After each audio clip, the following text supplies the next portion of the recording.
Welcome to the Support for Caregiver Awareness, Learning and Empowerment, or SCALE 8-week webinar series that aims to empower you with practical information and skills by enhancing your self-awareness and focusing on your own needs to improve your mental health and well-being as a caregiver.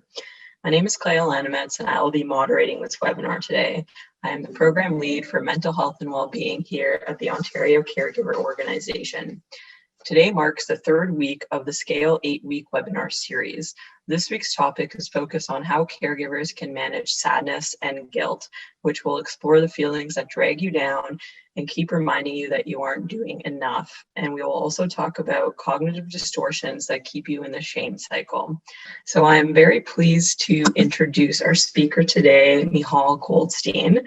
Michal Goldstein is a registered social worker working at Dynamic Health Clinic in Toronto, where she sees adults for individual, couples, and group counseling.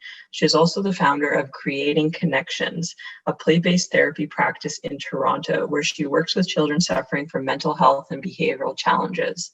She has over a decade of experience working with caregivers to support them in improving their ability to cope with the challenges inherent for caring for a loved one. Michal has developed numerous workshops and support groups programs, utilizing knowledge of interpersonal neurobiology and mindfulness techniques to support individuals suffering from physical health, mental health, and parenting challenges. She is passionate about bringing evidence-based practice to the forefront of the clinical social work field. Michal knows both firsthand and from professional experience the challenges that come with caring for a loved one with a physical and mental health illness, and is grateful for the opportunity to bring more awareness, education, and support to this community. Thank you so much for joining us today, Michal. I'll pass things over to you. Okay, so as Cleo said, today we are going to be talking about the experiences of guilt and sadness that so many caregivers do experience as part and parcel of their caregiving role.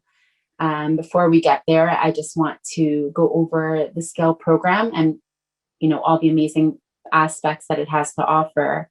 So we have these webinars every Tuesday that provide a wealth of information that is relevant to so many caregivers in so many different roles on so many different levels.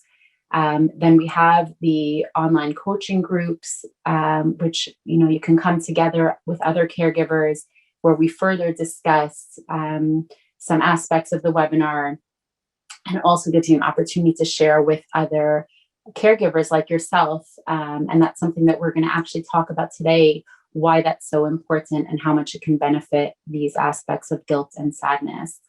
And then for individuals who would like specific support around challenges that they're having right now, we have that one-to-one phone counseling.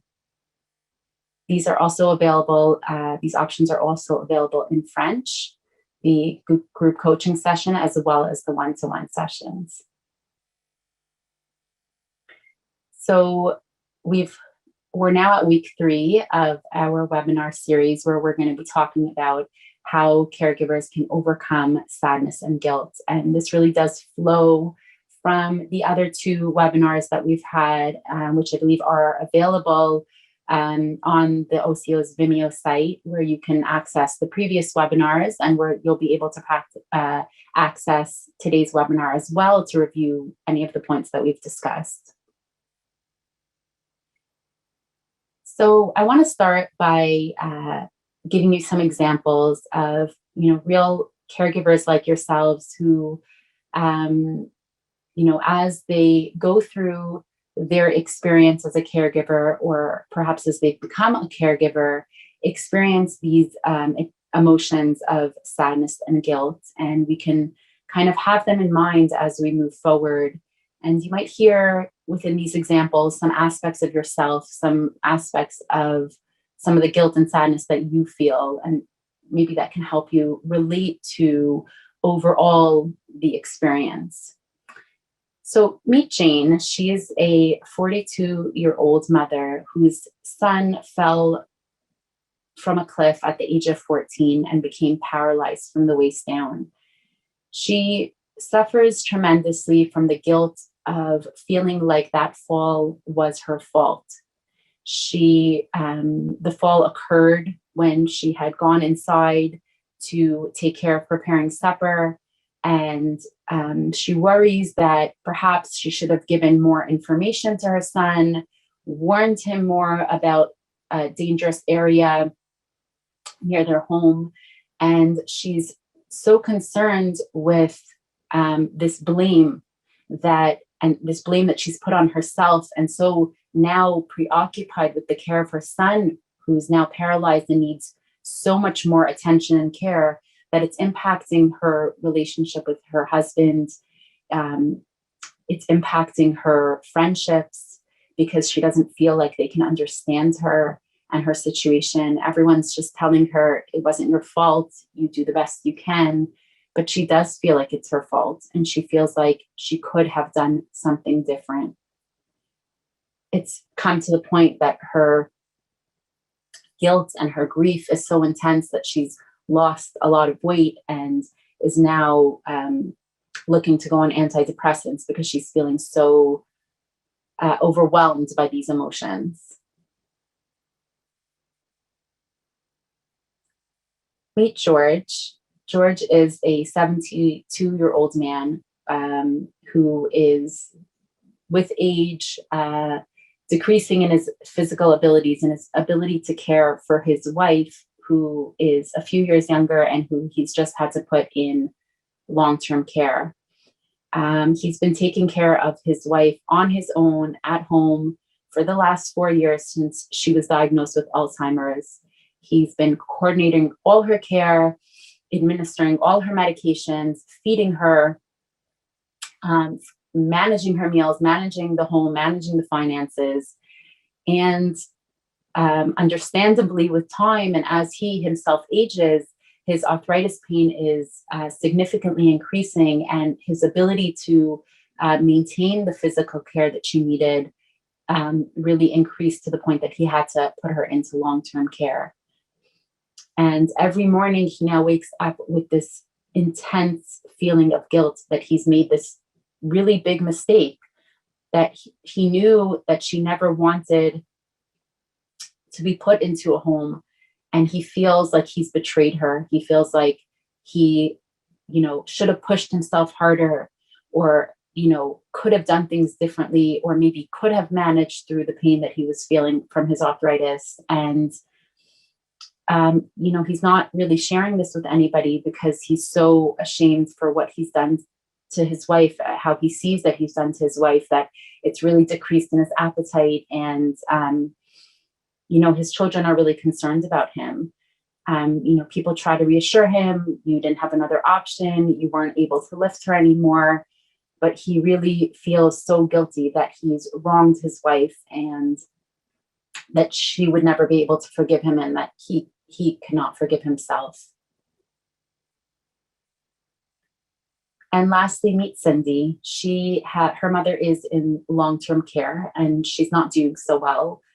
And because of some family dynamics, she's the only one of her siblings who is really involved in her mother's care.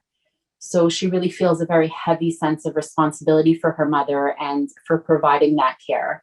She usually visits her mother every day to feed her lunch, but she's really been her stress level has increased significantly over the last number of months, and to the point that she actually had a panic attack.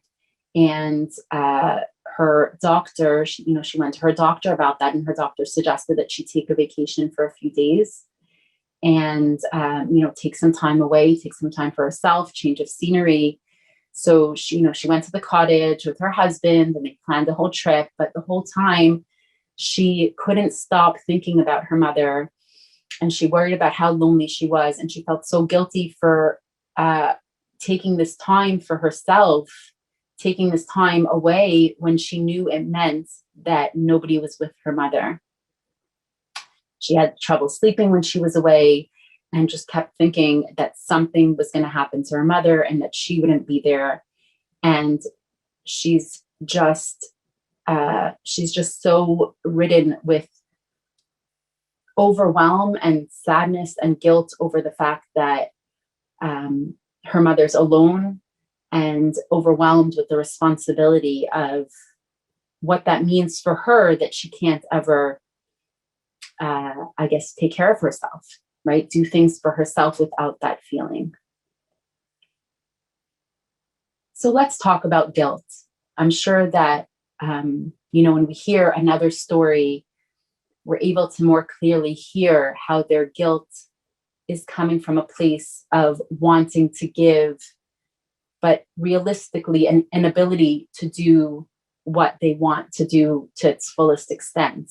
When we hear the stories from other people, we're able to say, they're doing the best they can, you're doing the best you can, and there's no more that you can do in this situation. You have to take time for yourself. There's nothing else you could have done. You did everything you could, and this isn't your fault, right? So when we hear the stories of other people, we're able to provide that support and reflection. But when we look at guilt for ourselves, it's about the thoughts and feelings that we have when we believe that we've done something wrong. There doesn't need to be proof, right? It's our belief. It's the feeling like I've made a mistake. I could have or should have done something different, right? So now guilt, when we're open, when it's related to a mistake and we're open about those mistakes, it can actually be beneficial to propel us to make changes or improvements, to make amends, right? If we feel guilty about the way we reacted to somebody or interacted with somebody, we can use that feeling of guilt to propel us to make changes and reach out and make things better. Or, if we feel guilty about, not providing enough support to our loved one, we can use that to propel us to do things that perhaps we weren't doing that we could do. But again, that's when we keep guilt in check, so to speak, and we're reflective about it. And we're going to talk more about how to do that and how to use it properly. Some common themes with guilt, words that you'll hear that kind of signal you to the fact that guilt's at play, is these should statements. Should statements are what keep us in the clutches of guilt. These expectations that we put on ourselves that we can or can't actually be met, right? And so it's important when we look at these should have, must have, I have to, and these feelings of intense regret, that we differentiate between using the knowledge that we want to improve and we want to give to propel us to make changes, and the feeling of guilt that is actually called shame, right? The feeling of guilt that's actually really should be called shame, which is when we take the feeling that we've done something wrong, take the feeling like we could have done something better, and turn it inward on ourselves, right? So shame is, while guilt is, I made a mistake, right? The behavior I did was a mistake. Shame is, I am a mistake. So while guilt focuses on a behavior that you can or can't change, shame is focused on you as a person. And so what we want to be really careful is not, the real danger of guilt is not when it remains, I feel bad I wasn't able to do a behavior, right? There's a different level of acceptance that can happen about your inability to do certain things that you would want to do. But when it turns into shame, it has a whole different ball game. With shame, the attention is on ourselves and how others might see us. And I want to address this area of shame first, because we kind of need to cut that part out to be able to address regular guilt. So make that differentiation and address this piece very differently than we would address that piece. So again, shame is about putting the attention on ourselves and how others might see us or think badly of us. So we feel exposed as an individual, not just as an action that we've done, right?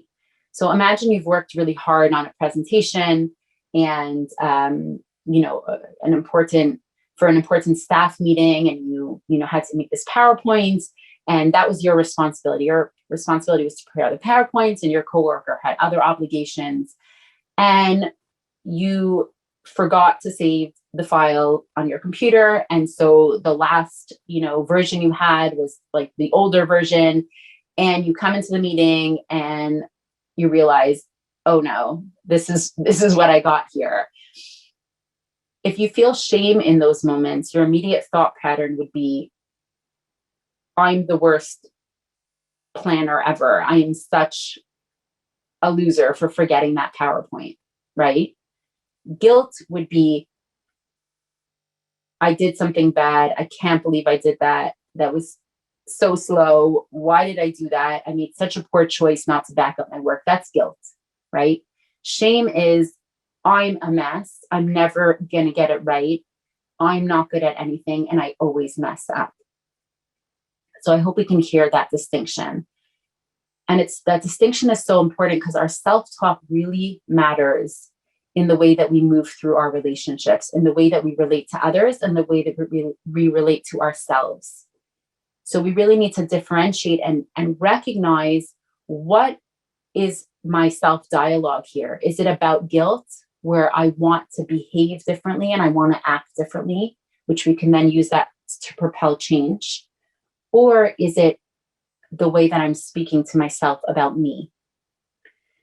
Through the research of shame, it's come to light that shame is highly correlated with aggression, addiction, depression, suicide, eating disorders, whereas guilt, which means the ability to separate who we are from what we're doing, from what we've done without degrading our worth, is actually inversely correlated to the same outcomes. So it's this ability to hold something that we've done against who we are. It's like having this protective wall that I am a valuable, helpful, kind, giving, caring person, despite whether or not my actions are everything I want them to be, or despite my ability to perform in the world is not everything I want it to be, right? So it's this protection of self within the context of situations that we are doing. So it's the ability to recognize our imperfection, to recognize that we are imperfect without feeling internally like we don't have worth. So Brené Brown has done an extensive amount of research. She has great books on the topic of shame. And she talks about the impact of shame, the reality of shame, how to counteract shame. And she talks about the antidote to shame being three things. The first is knowing what triggers shame for you. So, looking at your environment, looking at your situations, and, as I'm speaking, some of these things might have already come to mind for you, of what are the things that bring this feeling of shame into your life, which, many, many, many people experience. And the constant onslaught of guilt can actually transform into shame, right? So, they're both important to address, right? And it could turn into shame. So knowing what are these things that trigger this experience of shame, this experience of I'm a mess, not I've made a mistake. So that's the first one, recognizing what triggers shame for you. The second is giving those thoughts a reality check. So meaning being able to look at those thoughts of I'm a mess, and being able to give that a reality check by saying, well, look at all the areas that I've performed so well in. And a mess doesn't, create this amazing program or, develop, beautiful ideas or share caringly with others, right? A mess doesn't do those things. So it's giving a reality check to saying, is that actually a true fact? And that's something we're going to talk more about as we go forward in the webinar. And the last one is so these are the three things that are the antidote to shame: knowing what triggers shame for you, giving those thoughts a reality check. And the last piece is reaching out to somebody to share your story. Because one thing that Brene Brown really brings forward is that shame can't survive being spoken. It can't survive empathy. And, that's what I was referring to earlier when I said the importance of these group programmings is it gives caregivers the ability to really speak about what areas of their life they're having a hard time with, where they're experiencing shame. Because within experiencing empathy, shame can't withstand that. And that's a really important piece of being able to counteract that shame. So we need to sort of tease out the difference between thought and emotions and how they're connected, right? So the thought is, I should have done so and so. And the feeling is that shame piece of feeling awful, feeling full of sadness, feeling unworthy or empty, right? It's our distorted thinking about an action that leads us to the thought that's causing us so much pain, right? So another tool is actually catching that distorted thought and making shifts to it before it has the ability to develop into shame. So that's what I was referring to before when I said, when guilt becomes so intense, it can transform into shame. And so what we want to do is another way to address guilt and shame is to catch these distorted thoughts that are leading to the feelings of pain before they get to that point. So we want to work with our thoughts. There is an acronym that's used very often called ANTS that you see here on the screen. And it stands for automatic negative thoughts. I love the analogy of the ants because, if you imagine yourself in a situation, you've packed up, a delicious picnic for you and your family or your friends, and you go out and you set everything up, and, you've put so much energy into cutting up fruits or making salads or making sandwiches and whatever you've got in that basket of yours. And you, set it down and you go, all to play a game of frisbee or ball or, run arounds or whatever it is that you're doing. And everyone's having a great time. And you come back to your basket and you sit down to eat, and the whole basket is full of ants. And that's exactly what our ants, our automatic negative thoughts, are to us. We put so much effort into all the tasks that we complete for our loved one, and all the love and care and time and effort it takes to be able to be a caregiver. And then these ants come in and ruin it all for us. It makes us feel that we haven't actually done any of those amazing things that we've done. So let's identify some different forms of ants, of these automatic negative thoughts, so that we can become more aware of them, and then how to counteract them and protect ourselves from their effects. So personalizing is one form of automatic negative thinking. And that is that shame piece that we talked about, right? It's looking at, I could have done something to stop her. It's my fault that he is sick. She didn't answer the phone because she doesn't want to talk to me. So rather than looking at the event or behavior, right, you're turning it inwards and you're looking at what is wrong with me as a person that this is occurring in my surroundings.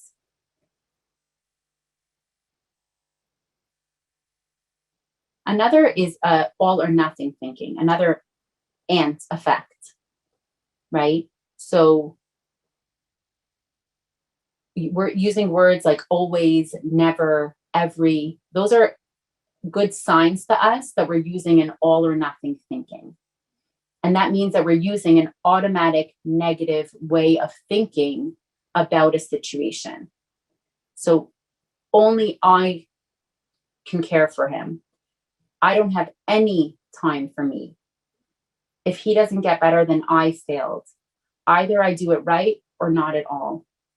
So it's this always, never, every type of mentality that's not allowing you to be your best self. And these words are a sign for you that an ant might be at play here. Another ant is disqualifying the positive, right? Not allowing yourself to see the positive things that you are doing, right? So visiting twice a week isn't enough. I should be going every day. So you're disqualifying all the positive things that you have done. I should be able to pay for all the expenses. What I'm doing for my loved one is not enough. I should be able to cover everything. I'm not able to give them what they need because I can't cover it all. I'm never going to be a good enough mother. That's disqualifying all of the positive things that you're doing as a parent for your loved one if they're your child. So we need to look at what we are doing. And, one of the things that I've spoken about with caregivers that I work with is about making lists of all the things that they're doing for their loved one, to start recognizing how much positive is actually occurring there. Because whether that, automatic negative thinking is coming internally, or sometimes it's coming from outside, right? Sometimes it's coming from being unappreciated by the person that you're caring for, or whether they're able to or unable to show that appreciation, depending on their condition. If it's not coming from the outside, if you're not getting that external feedback, it's very easy to fall into this ant way of thinking, of this automatic negative thought way of thinking, right? And so, using a tool like making a list for yourself of all the things that you've done for them that day, and let that list grow and grow and grow. I can promise you all from speaking to a handful of you already that it can be pages and pages and pages, right? And so we need to have something to counteract these negative thoughts. One of the ways that we can counteract these negative thoughts is by replacing them with what's called PETS. So the acronym ANTS for automatic negative thinking, and the acronym PETS for positive empowering thoughts. So thoughts that energize us and make us feel good about what we're contributing. And you do this by reframing your negative thinking into something that's more uplifting, and ironically is actually probably more realistic, right? So what you can do is make yourself a worksheet that has, in one column, a trigger. So something that causes you to begin to feel those shameful, guilty feelings, right? So we talked before about how one of the big ways of counteracting shame is being able to recognize what your triggers are. So if any came to mind before, you can write down one of those triggers for yourself. And then you're going to think about, what's this ant that comes into play? What's this automatic negative thinking, right? So let's take the example of, I made a mistake with my loved one, with their care, right? Your automatic negative thinking could be worries and fears about the outcome of this, or I'm no good at this. I'm never going to be able to do this. I'm not enough for my loved one. A new thought, a PETS thought, positive empowering thought, is looking at what is the care and concern and positive qualities about yourself that went into this, right? So for example, in this situation of making this mistake, you can respond to this ant with an empowering thought of, I care so much for my loved one, and I want so badly to get it all right for them, right? And that thought and that feeling that gives you is empowering. It pushes you to be more successful and have less to quote unquote feel guilty about, right? While the automatic negative thinking actually propels the behaviors that we don't actually want, right? So that's one tool in being able to counteract the negative thinking, this automatic negative thinking, is to think about an empowering thought that counteracts it. And I'll give you a few more examples to help make it clearer. So another very common and is this should and must type of thinking, these should statements. I should always be available. I must find a solution. I ought to be more on top of things. When we hear this word should, it is a huge sign for us that guilt is at play, that our ants are at play, and that we want to shift our thinking so that guilt doesn't become further internalized into us as an individual, into that shame piece. So, for example, the next time you're tempted to say, I should do more for my loved one, that's the ant. And that implies that you're not doing, or you don't really want to do, or the doing isn't enough, right? You want to tell yourself a positive, empowering thought, a pet like this instead. You might say, I look forward to helping my loved one. It's important to me that I visit with my mother, that I spend time in the care of my daughter. Another example would be, I love the way I feel after I set aside time each day for my husband or loved one to care for them, right? So you're flipping, I should do more for my loved one, which what are you essentially saying there? You're saying, I want to do so much for my loved one. I want to spend the time with them. I want to provide them the care because I want them to be well and I want them to have the best life they can, right? And this is work, right? It's an exercise. These positive thoughts might not ring true for you initially, but eventually, as it becomes a new habit of, first of all, hearing those words should and using them as a recognition for you that an ant is at play, and then counteracting it with something that's empowering. So you want to ask yourself, what is the core desire, belief, value that's driving me to feel bad here? And that's what you want to bring to light. That's the pet. That's the positive, empowering thought. And you want to write down for yourself a replacement thought.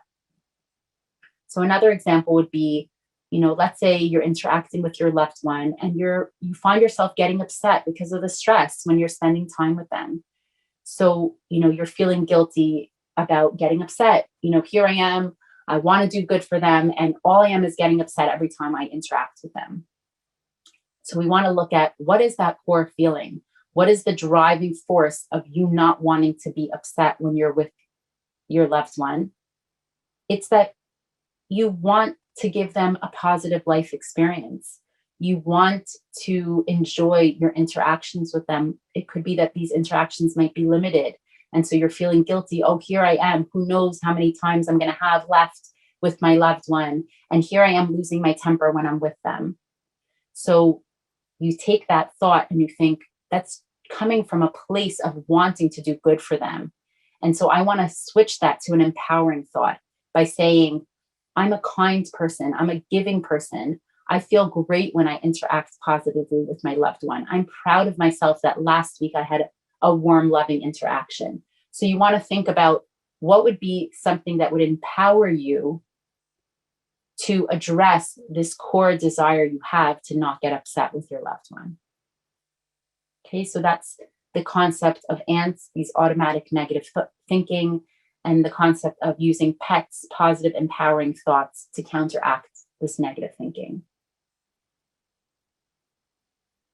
Another way to challenge these thoughts, another twist to take on these negative thoughts are by questioning your thinking, by looking at your thinking and saying, is this 100% true?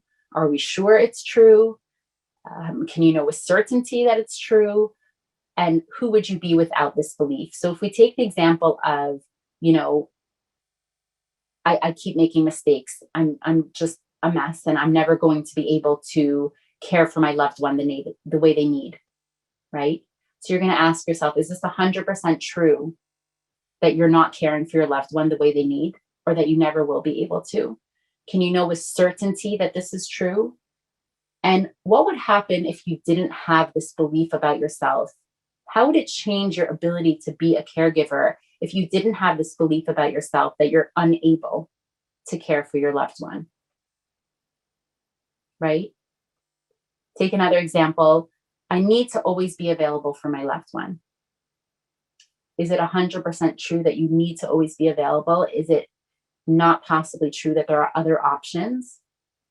Is there any evidence that if you're not always available, right? If we take the example from the beginning that we were talking about, the woman who was caring for her mother and how she felt leaving and going away, is it 100% true that her mother won't be okay without her there?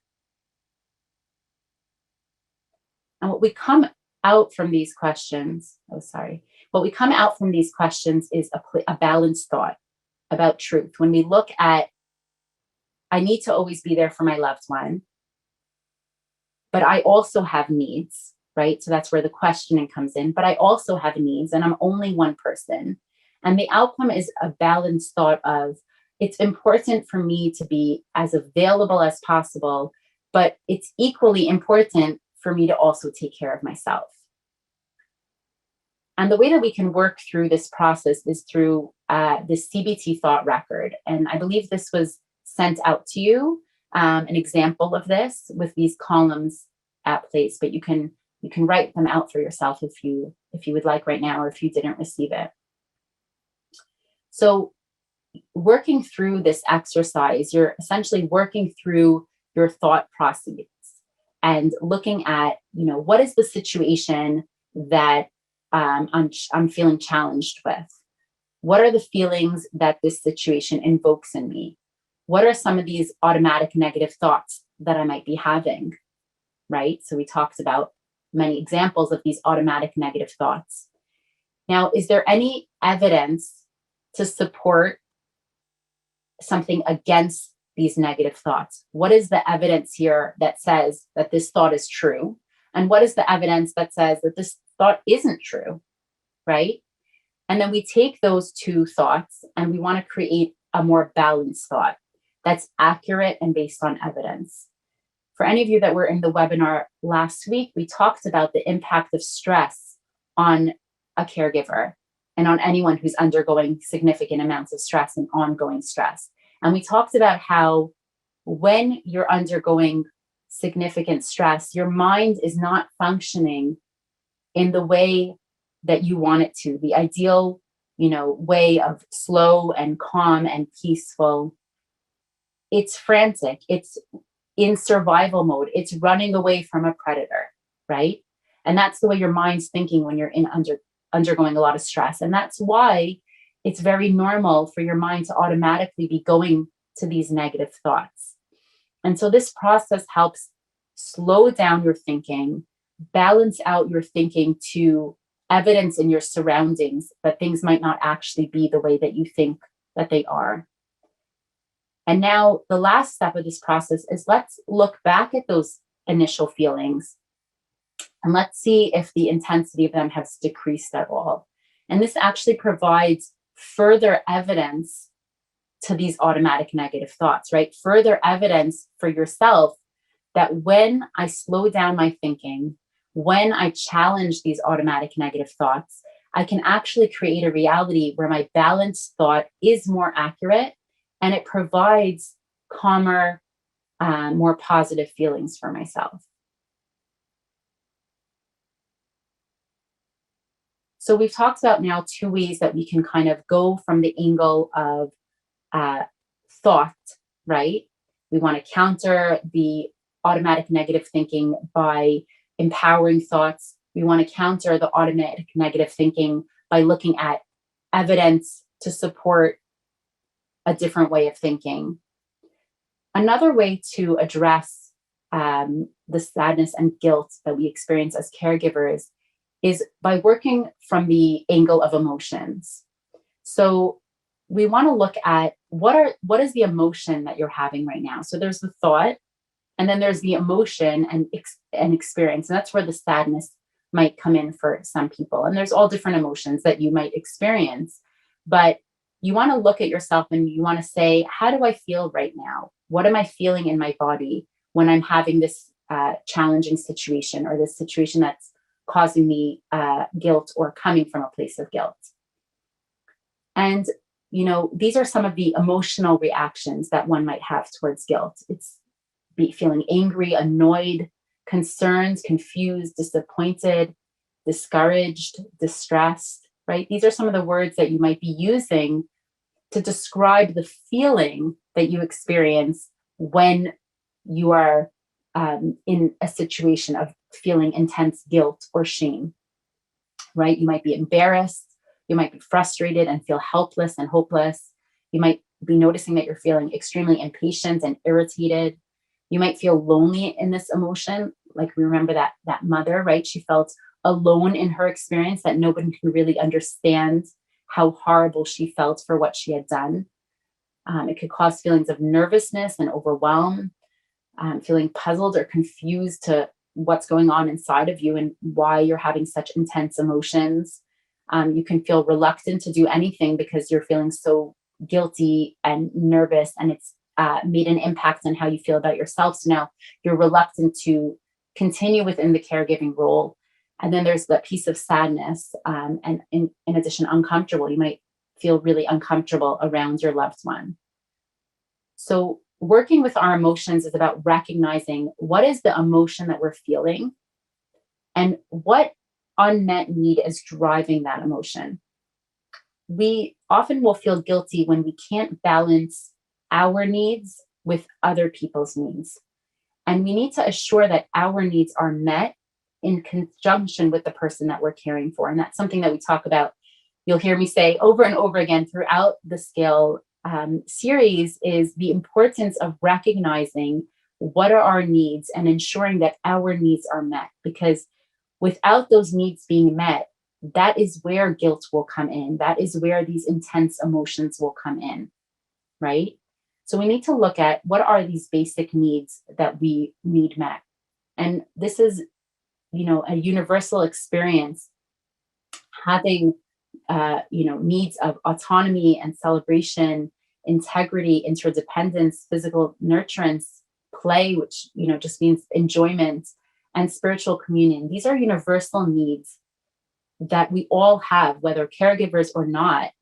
And when we look at, when we go back to the stories that we told earlier, when we think about the needs that some of these caregivers had that weren't being met, which led them to a significant place of guilt, or that they might have been looking to meet, which led them to make the choices they did. And then now they're feeling guilty for those choices.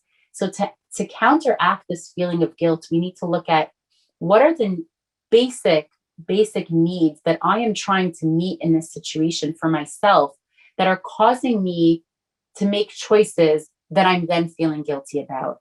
So take the example of, the elderly man who's caring for his wife, right?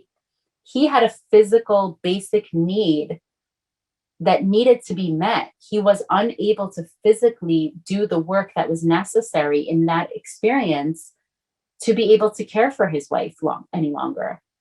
And so it wasn't, some outside force that was causing him to need to go and put her in a long-term care facility. It was a natural physical need that put him in a position where he could no longer do what he wanted to do. And so when we look at guilt, we have to say, is there a need that I'm trying to meet, which is why I'm acting a certain way that I then feel guilty about? So to write down for ourselves, what are these things that I'm feeling guilty about? What are the emotions that are coming out of it? And what are the needs that are, screaming out to me to be met? Which is why I'm taking the steps I'm taking. So when that woman went and she took a vacation with her husband in order to care for her own health and well-being, she had an emotional need. She had a basic need that wasn't being met in her current situation. And so her guilt is coming from a place of not recognizing that need. So the last tool that I want to talk about is, it's used to address nonviolent communication. It's called the Nonviolent Communication Record. And it's used to help individuals who want to interact in a nonviolent way, but it's also necessary to look at for ourselves, and that violence, so to speak, that we have towards ourselves when we're, hurting ourselves with this guilt and shame. So the first step is this observation. So we want to describe this specific action or choice that we've taken, that thing that's making us feel so overridden with guilt, right? Then we want to list, what are all the current feelings that I'm experiencing right now in this moment, within this situation, within the guilt, before the guilt, right? So what are all these feelings? And to write them down for yourselves and be as descriptive as possible. The third step is identifying the underlying positive required needs that you have as a human being that are causing you to make these decisions. So, I used to go and visit my mother, every day of the week, but I'm finding myself utterly exhausted. My entire body is in pain because I'm not getting enough sleep. I'm not eating lunch because I'm skipping lunch so that I can, work through lunch and then leave early to go and make sure that I can go visit her, right? You have a need, and now I've made the decision to cut down on that a bit because I'm not functioning. What are these needs that are not being met that you're trying to meet by cutting down on this time, right? I need to be able to feel healthy. I need to be able to make sure I'm getting enough sleep and enough nutrition, right?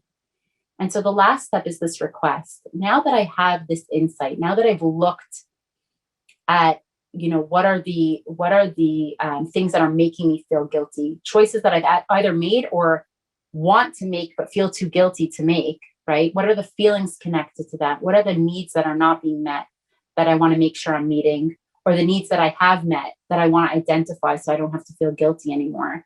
And now, what is my new action going forward? What do I need to change in my environment, right, to meet that need? Or what do I need to change in terms of my thinking about the choice I've made so that I can move forward in a different way, in a way that is not ridden with guilt and shame?